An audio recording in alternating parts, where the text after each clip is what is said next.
first, we begin tonight with our continuing coverage of the Boston Marathon. This Monday, Rick and Dick Hoyt will be running their last Boston Marathon together. I sat down with Team Hoyt to reflect on what they've accomplished for our people with disabilities everywhere and how it all came about because Rick wanted to help someone 34 years ago. Our message is yes, you can. A simple message that defines two lives and a life quest. Rick and Dick Hoyt, the father and son long-distance team with roots in Western Massachusetts.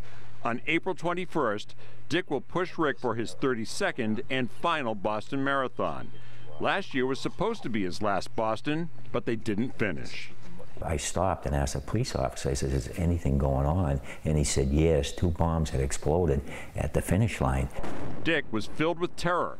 He had 40 friends and family in the stands right across from the explosions. And that was our concern, but we had to keep running. Dick said he and Rick decided to run one more marathon together this year in honor of the people who were killed and injured. My body's starting to tell me, Dick, it's time to start slowing down. At almost 74 years old, Dick's cutting back on the distance, but his legacy is set. He and Rick have defined disability inclusion, the concept that everyone deserves to participate, regardless of ability.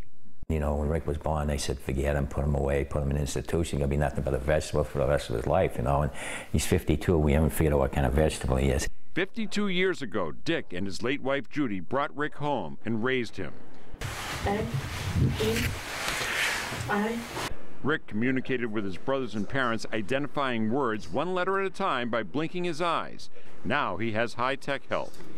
I feel very proud because when we first wanted to run in the Boston Marathon, they did not want us. And now there is a bronze statue in Hopkinton near the start line. That statue was unveiled in Hopkinton last year. It inspires thousands of marathoners, families, and people with disabilities everywhere. It all started in 1980 when Rick told his father he wanted to participate in a benefit for a Westfield State College student who'd been paralyzed in an accident. And that's when Rick came home and said, Dad, I have to do something for him. I want to let him know that life goes on, even though he's paralyzed. I want to run in the race. And at the time, I was 40 years old, and I wasn't a runner. They finished that 5-mile fun run with Dick wearing 00.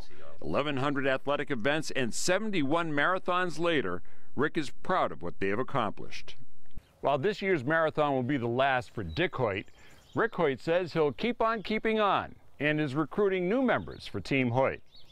The next phase for me is another runner from Team Hoyt pushing me, or perhaps Barry. You should come out from behind the news desk and push me in a fun run.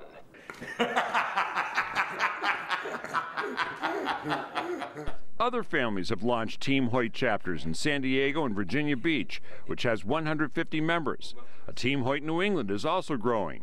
Running teams can now push lightweight, specially designed Team Hoyt chairs, each one of them with the Team Hoyt motto on the front, where it will cross the finish line first. Our message is yes, you can. There isn't anything you can't do as long as you make up your mind to do it.